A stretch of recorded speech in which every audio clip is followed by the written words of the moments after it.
अपाने जुह्वति प्राणं प्राणे पानं तथा परे प्राणापान गति रुद्ध्वा प्राणायाम परायणाः। प्रिय दर्शकों नमस्कार, एक बार फिर से उपस्थित हूं आप सबके सामने शुक्रवार के कार्यक्रम में। आईएएस योग के बारे में आप लोगों से चर्चा करने वाला हूं। बन के रहिएगा, कहीं नहीं जाना है, उपस्थित रहिए। कार्यक्रम के आरंभ में बोले गए श्लोकार्थ भी बताने वाला हूं। शुरू करते हैं आज का कार्यक्रम।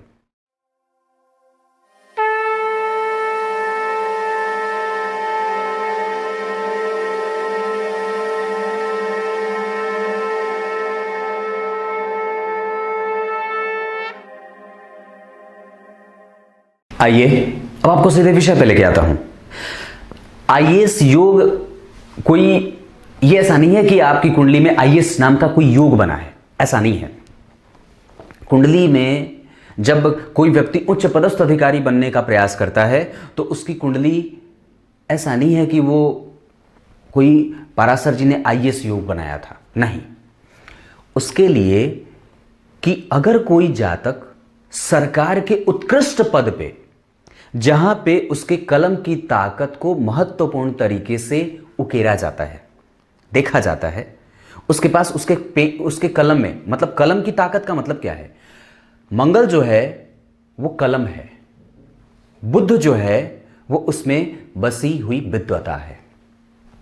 ज्ञान, दिमाग गुरु के केंद्र में, गुरु से ज्ञान होता है, उसमें तीव्रता, उसके सीखने की क्षमता, उसको समझने की क्षमता, उसका जो है वो विद्वत हो जाना, ये बुद्ध के अंतर्गत आता है। पढ़ाई से अपने आप को जोड़ कर रखना। व्यक्ति अगर ऊंचा लक्ष्य रखा है तो उसमें उसकी स्थिति कितनी है, वो कितना हद तक जा करके पढ़ रहा है, अपने आप का कनेक्शन कितना मजबूत बना रखा है उसने पढ़ाई से। गुरु अगर मजबूत होते हैं कुंडली में तो व्यक्ति को पढ़ने में तत्पर रखते हैं। बुध अगर बढ़िया है कुंडली में तो व्यक्ति की विद्वता झलक जाती है। बुध अगर मजबूत है, अच्छा है, तो अगर वो जड़ दोष नहीं लगा रहा, जड़ बुद्धि नहीं है, बुध अस्त नहीं है, मृतप्राय नहीं है, कमजोर नहीं है, तो व्यक्ति को दिमाग से बड़ा फुर्तीला बना देता है। तार्किक, अक्षर सुंदर बने, व्यक्ति निर्णय लेने वाला बने, मजबूत इच्छा शक्ति का हो जाता है, उसमें कंसंट्रेशन लेवल उसका ठीक ठाक रह जाता है। एक बार बैठेगा तो 8 घंटे 10 घंटे तोड़ देता है और आराम से पढ़ लेता है। याददाश्त क्षमता मजबूत, किसी भी चीज को तुरंत ही ग्रास्प करने की जो स्थिति होती है वो बुद्ध के कारण होती है। और गुरु तो ज्ञान है ही। गुरु को ज्ञान का मतलब क्या है? आप जो पढ़ रहे हो उसमें आपका मन कितना लगता है। मन लगा करके पढ़ना मतलब क्या है? उसमें बुद्ध भी सहायक हो, उसमें गुरु भी सहायक हो जाएं, उसमें आपका व्यक्तित्व यानी कि आपका लग्नेश भी मजबूत होना चाहिए, और चंद्रमा तो है ही मन। तो जब मन ही छिटका रहेगा तो पढ़ाई में मन कैसे लगेगा? पर हम अगर इसमें और देखते हैं, हमें पाना क्या है? हमें नौकरी पानी है। तो वो नौकरी कैसी है? तो सरकारी है। तो सरकार कौन है? तो सूर्य है। आपका मन उपस्थित हो तो एक टेबल पे मन उपस्थित हो गया चंद्रमा, एक टेबल पे आपकी बुद्धिमत्ता उपस्थित हो गई तो वो हो गया बुध, उसी टेबल पे आपने गुरु को रख दिया तो वो ज्ञान को रख दिया, पढ़ाई में मन को लग दिया, पढ़ाई में मन लगाने का रख दिया, आपके धैर्य को रख दिया तो वो हो गया गुरु। आपका ज्ञान और ज्ञान की चक्षु, ज्ञान की स्थिति, वो हो गए गुरु। उसी टेबल पे ला करके सूर्य को रख दिया जो कि स्वयं सरकार है, स्वयं राज्य है चंद्रमा, और स्वयं सरकार हो गए गुरु सूर्य। अब इन सबके अलावा हमें शनि को भी देखना होगा, क्योंकि वो है नौकरी के कारक। किसी भी प्रकार के नौकरी के कारक शनि ही होते हैं। उसमें व्यक्ति की जीवटता जो होती है वो सूर्य के कारण आती है, मतलब महत्वपूर्ण तरीके से। और शुक्र, वैसे तो प्रत्येक ग्रह की महत्ता कहीं ना कहीं तो होगी ही, एक ना एक ग्रह तो उसमें रहेगा ही, क्योंकि कोई भी एक व्यक्ति जब पदस्थ अधिकारी बनता है, चाहे आप कोई भी काम करते हो, उसमें एक ग्रह की भूमिका नहीं होती है। कई बार लोग अब यहां पे कहेंगे, अरे पंडित जी आप तो सारे ग्रह को बोल दिए। नहीं, मैंने कैटेगराइजेशन किया है कि सबसे पहले अगर आपको आईएएस बनना है तो आपकी कुंडली में सबसे जो इंपॉर्टेंट प्लैनेट होता है वो चंद्रमा। आपकी कुंडली में चंद्रमा का मजबूत होना आवश्यक है और अत्यंत आवश्यक है, क्योंकि वो अगर नहीं रहेगा तो मन जाएगा भटक। दूसरी स्थिति, दूसरे नंबर पे बुध का मजबूत होना जरूरी है। अगर वो जो कमजोर रहा तो आप बैठ ही नहीं पाओगे एक जगह पे, बैठ करके टिक करके जो बैठना होता है, जैसे मैं बैठा या आप बैठे या आईएएस वाले लड़के जिस तरीके से बैठ करके पढ़ते हैं, तो एक जगह, अभी बिजली थोड़ी सी इधर उधर हो गई थी, तो एक जगह पे बैठ करके जो आपको काम करना होता है कि आप सिद्धहस्त हो गए, अपने आसन को जीत लिया। जित आसन, जित शंगो जित क्रोध हो, मतलब आपने अपने आसन को जीत लिया। ये नहीं कि बैठे आधा घंटा और 25 मिनट टहल रहे हो, 1 घंटा बैठ गए या फिर लगातार 5 दिन पढ़ाई करा, 6वें दिन से गायब। ये कंसंट्रेशन को बना करके रखना कि बैठे हो टेबल पे और दिमाग है कहीं दूसरे जगह, इसमें बुध की महत्ता है। ये दोनों जो ग्रह होते हैं वो बड़े महत्वपूर्ण होते हैं। तीसरे नंबर पे आता है आपका गुरु, क्योंकि अगर वो कुंडली में कमजोर रहा तो आप जो भी पढ़ोगे वो आपका होगा नहीं। और अगर किसी भी व्यक्ति की कुंडली में अगर देवगुरु बृहस्पति कमजोर हैं तो ज्ञान से उसकी दूरी बन जाती है। मतलब अगर पढ़ना चाहते हो, अगर बनना चाहते हो तो आपको तो पढ़ना तो पड़ेगा, तो ऐसी स्थिति में गुरु की महत्ता यहां ज्यादा बढ़ जाती है। अब इन तीनों के अलावा जो अब इनसे ज्यादा महत्वपूर्ण बनता है वो बन जाता है स्वयं सूर्य, क्योंकि वो स्वयं, जब ये तीनों मिली तो आपने नौकरी के बारे में सोचा तो वो कितना आपको लेने के लिए तत्पर है। सरकार को भी तो आपकी आवश्यकता होनी चाहिए। आपने पढ़ाई भी कर ली, आपका कंसंट्रेशन भी ठीक हो गया, आपका मन भी ठीक हो गया, पर सरकार जो है वो लेने को तैयार ही नहीं है। इस वजह से या फिर आपका आत्मविश्वास ही नहीं है, सारी चीजें इकट्ठा हो गई पर आप रिप्रेजेंट ही नहीं खुद को कर पा रहे हो। फाइनल में जाकर के छट जाओ, इंटरव्यू में जाकर के कमजोर पड़ जाओ, अपने विद्वता को सही तरीके से परिरक्षित होते हुए मतलब वो सामने से रख ही ना पाओ, उसको सामने से एक्सप्लेन ना कर पाओ। तो ये चीजें सूर्य देते हैं। ज्ञान धरा का धरा है अगर आत्मविश्वास कमजोर है तो, और आत्मविश्वास भी तभी बढ़ता है जब आपके पास ज्ञान है। तो ये चौथे नंबर का ग्रह हो जाता है। आप निश्चित रूप से आईएएस की तैयारी कर रहे हो तो मुझसे तो ज्यादा तेज होगे ही, और बिल्कुल होगे। मेरे पास तो अनुभव ही नहीं है, सिर्फ कुंडलियों का ज्ञान है मेरे पास, वो भी बड़ा कम। पर ये चीजें अब आप देख लेना मैं जो बोल रहा हूं वो कितना सही है। तो तीसरे नंबर के बाद चौथे नंबर पे सरकार स्वयं आ जाती है, वो है सूर्य। और इसके बाद शनि आ जाते हैं, और वो शनि इसलिए क्योंकि वह स्वयं नौकरी होते हैं। आपकी कुंडली में नौकरी के योग हैं कि नहीं ये कौन देखेगा? नौकरी है तो वो देगा कौन? तो शनि महाराज। वो न्याय करेंगे, क्योंकि आपने जितने कर्म करे हो, जितने भी कर्म किए हैं आपने, उसके साथ न्याय आपने कितना किया है। वो तराजू जो लेके बैठे हैं वो शनि महाराज बैठे हैं। अब जरा गौर करना, आपको निकट से समझाता हूं, जरा मेरे पास इधर देखो। आपके पढ़ाई से आपका ध्यान अगर जो हटा है 1% भी, तो वो 1% जो इधर आपने काटा है ना बट्टा में, वो उधर जाकर के आपके अंक में कटेगा। और ये शनि न्याय देने के लिए ग्रह जाने जाते हैं। तो आपकी मेहनत के साथ, आपके प्रभाव के साथ, आपकी स्थिति के साथ कि आपने टेबल पे कितनी देर अपने आप को उपस्थित रखा था। 5 घंटे बैठे थे तो वास्तव में बैठे थे कि 3 ही घंटे बैठे थे, 2 घंटे कहीं और तो नहीं गए थे आप। उसका न्याय करने के लिए शनिदेव स्वयं खड़े होते हैं। और बाकी आपके अंदर जो ये लालसा जगी है पद पाने की, जो प्रतिष्ठा पाने की, जो एक लेवल में जाकर के अपने मुहर से सबको प्रभावित करने की, वो पता नहीं बत्ती पे घूमने की, वो कलम की ताकत, मेरे पास तो शब्द भी नहीं है, उसको वो किसने दिया था? वो शुक्र देते हैं। पद और स्वाद, भौतिक और सिंहासन, इन सभी चीजों के कारक होते हैं शुक्र। वो पदारूढ़ बनाता है, व्यक्ति को पद की लालसा दे देता है। वो लालच है भौतिकी और इंद्रियों सुखों का, इंद्रियों के सुखों का, तो वो शुक्र हो गए। तो इतने ग्रह जो हैं आपकी कुंडली में होने चाहिए, पर सबसे ज्यादा मजबूत चंद्रमा हो, उसके बाद हो बुध, उसके बाद हो गुरु, फिर हो गए सूर्य, उसके बाद शनि, और फिर अंतिम में शुक्र। शुक्र कोई नौकरी के लिए बहुत ज्यादा आवश्यक नहीं होते, पर वो व्यक्ति को क्राउन दिखा देते हैं, वो सिंहासन पे व्यक्ति को लोभ पैदा कर देते हैं कि नहीं मुझे वही चाहिए, अगर शुक्र होते हैं तो। पर अब कैसी कैसी स्थितियां अगर कुंडली में बनी हो तो व्यक्ति को आईएएस के लिए बनने की स्थिति बनती है। लग्न के अधिपति, मान लीजिए आपकी कुंडली में लग्न में जो भी राशि बन रही है, जो भी अंक लिखा हो 1 से लेकर के 12 तक में, तो अगर जो भी राशि बनी है वहां का अधिपति ध्यान से समझिएगा आप, यहीं से अब पेन और बोर्ड गंदा होने का प्रक्रम शुरू होता है। लग्न के अधिपति पंचम से संबंध बनाते हो, मतलब आपकी कुंडली में यहां जो अंक लिखा हो उसके अधिपति और यहां जो अंक लिखा हो उसके अधिपति क्रमशः यहां बैठे हो, यहां बैठे हो, यहां बैठे हो, यहां बैठे हो, यहां बैठे हो, यहां बैठे हो, यहां बैठे हो, यहां या यहां। यह पहली बात। यहां के अधिपति और यहां छठे भाव के अधिपति एक साथ बैठे हो यहीं पे।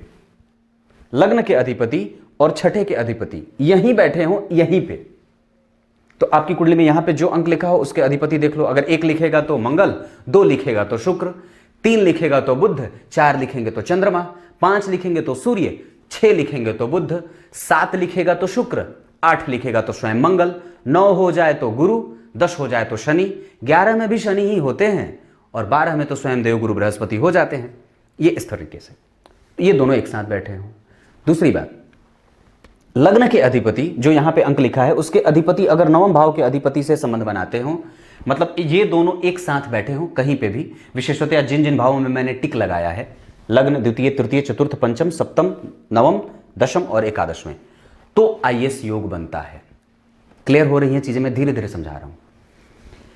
लग्न के अधिपति और दशम के अधिपति, मतलब ये दोनों भाव अगर एक साथ जुड़ जाते हो, या लग्न के अधिपति दशम में आकर बैठ गए, या दशम के अधिपति एकादशवें में बैठ गए, या लग्न के अधिपति और दशम के अधिपति किसी इन्हीं भावों में एक साथ बैठ जाते हो, तो ये आईएस योग बन जाता है। मतलब आप तैयारी कर सकते हो, आपकी कुंडली में ये योग घटित हो रहा है।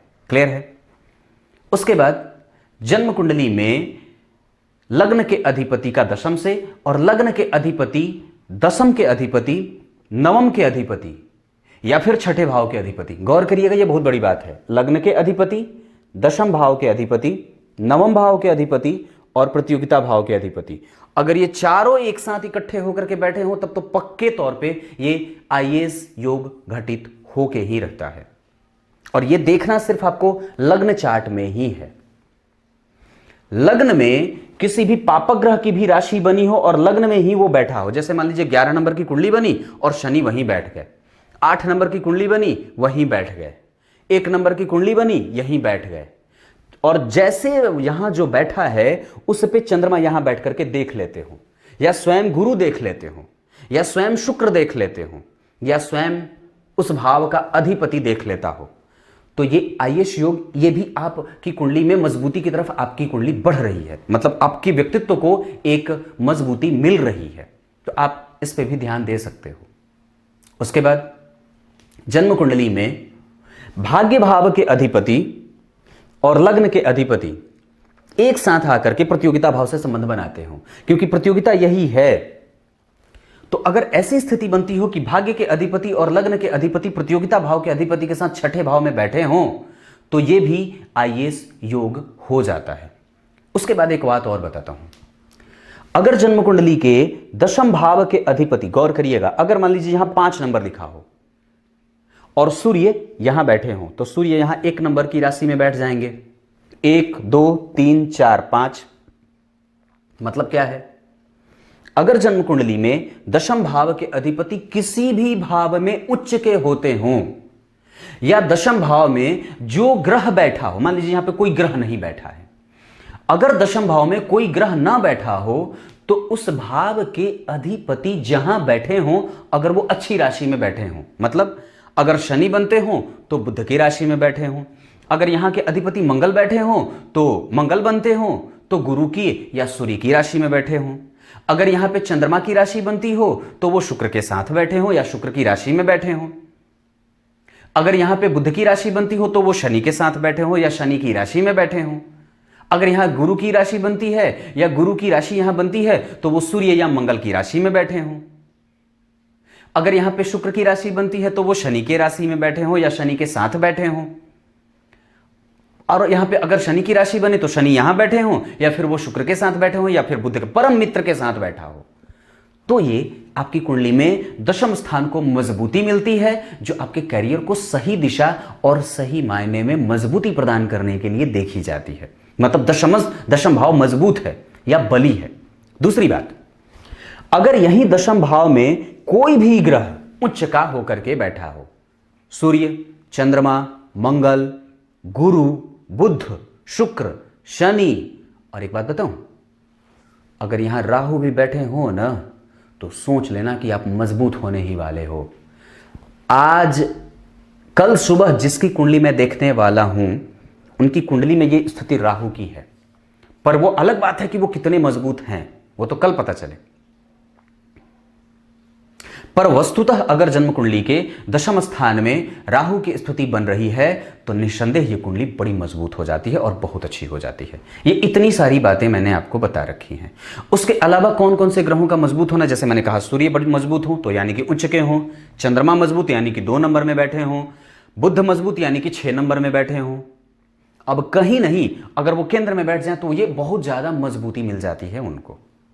दूसरी बात है, दशम भाव के जो भी अधिपति होते हों, अगर उस पे गुरु या सूर्य की दृष्टि पड़ जाए, अगर उस पे जैसे दशम भाव के अधिपति मान लीजिए आपकी कुंडली में यहां 6 नंबर लिखा हो, 6 नंबर लिख दिया, और यहीं पे बुध बैठे हों या फिर यहीं पे सूर्य बैठे हों, सूर्य यहां बैठे 6 नंबर की राशि में और उस पे गुरु की दृष्टि पड़ जाए, या कहीं से भी दशम भाव के अधिपति पे गुरु या सूर्य देख लेते हो स्वयं, या मंगल देख लेते हो, तो ये स्थिति भी व्यक्ति की कुंडली में आईएएस बनाने वाली, मैं आईएएस की बात कर रहा हूं, आईपीएस की बात नहीं कर रहा। आईपीएस के लिए भी कुछ अलग अलग से भावों को देखा जाता है, पर उसको भी इसमें शामिल कर सकते हैं, पर अपन अभी सिर्फ और सिर्फ आईएएस के लिए बात करते हैं। आईपीएस के लिए किसी दूसरे दिन बना दूंगा। तो ये बात यहां रही। आईएएस के बनने के लिए, आईएएस बनने के लिए देवगुरु बृहस्पति की भूमिका सबसे ऊपर भी हो जाती है, क्योंकि वही व्यक्ति के ज्ञान चक्षु के कारण बनते हैं।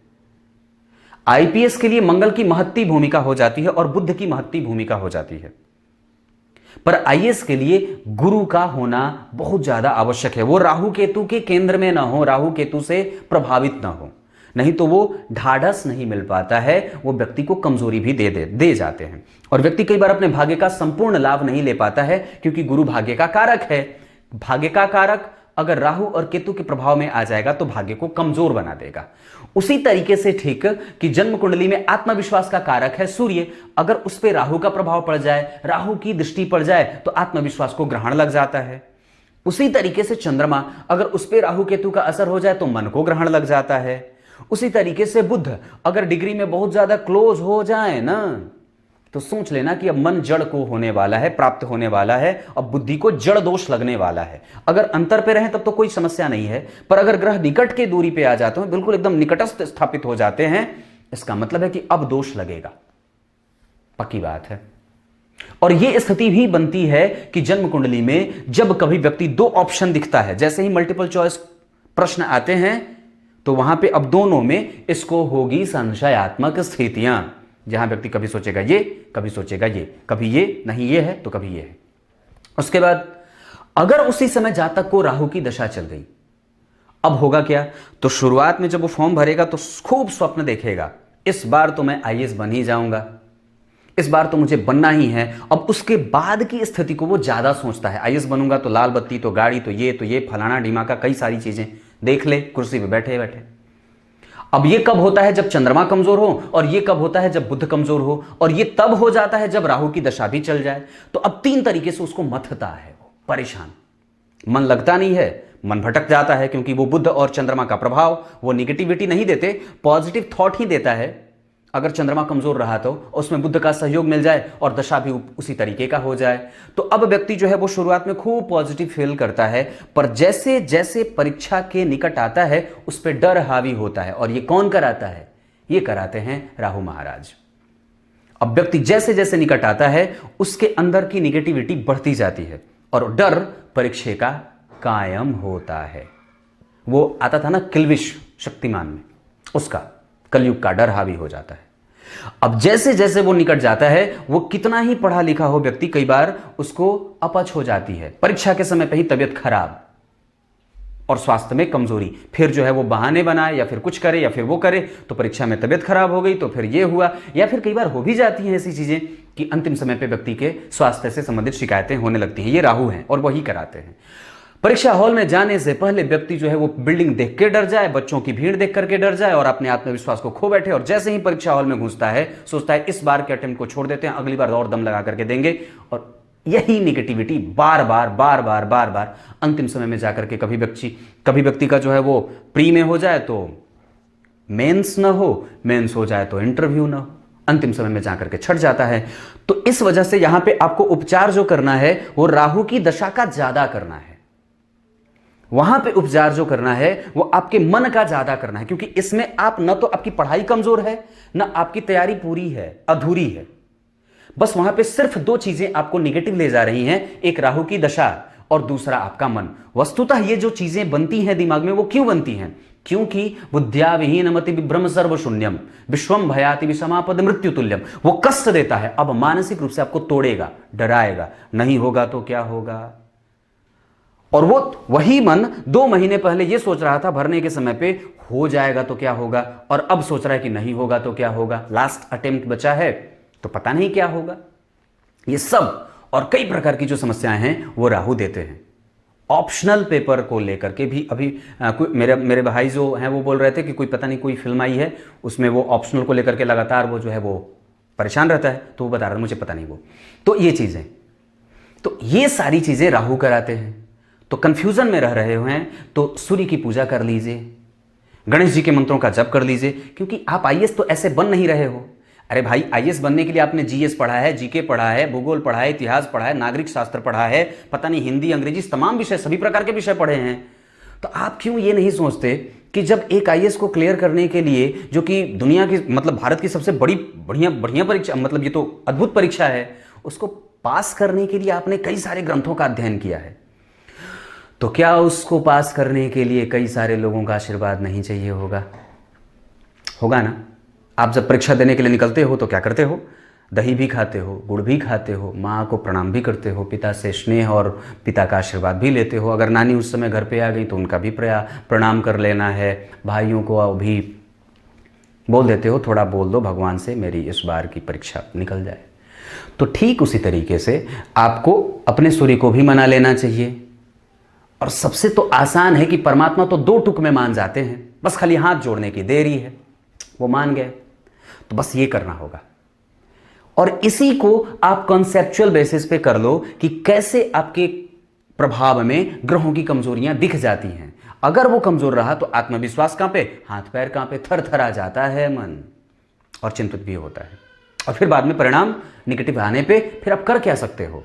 इस वजह से जब कई सारी चीजें मिलती हैं तब जाकर के परमात्मा का दर्शन होता है। और आज तो नौकरी दर्शन ही है, बराबर भगवान का दर्शन हो जाए।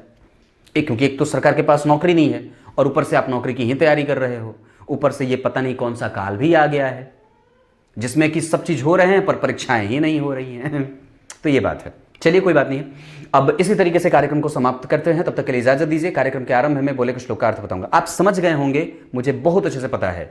मतलब ये स्थिति जो मैंने बताई है बात, अगर वो बन रही है, और अगर यही स्थिति नवमांश कुंडली में भी बने या दशमांश कुंडली में अगर लग्न का अधिपति उच्च का होकर के बैठा हो, दशमांश कुंडली में लग्न का अधिपति दशम भाव में बैठा हो, दशमांश कुंडली में लग्न का अधिपति पंचम में बैठा हो, दशमांश कुंडली में लग्न का अधिपति गुरु और सूर्य के साथ बैठा हो, दशमांश कुंडली में लग्न का अधिपति अगर मंगल के साथ बैठा हो, दशमांश कुंडली में दशम भाव के अधिपति या दशम भाव के जो अधिपति बनते हैं उसके नक्षत्र के अधिपति अगर उच्च के होकर के बैठे हों, या यही स्थिति लग्न कुंडली में लग्न के अधिपति या लग्नेश अच्छे बैठे हो, मजबूत बैठे हो, ठीक बैठे हो। ठीक बैठने का मतलब क्या है?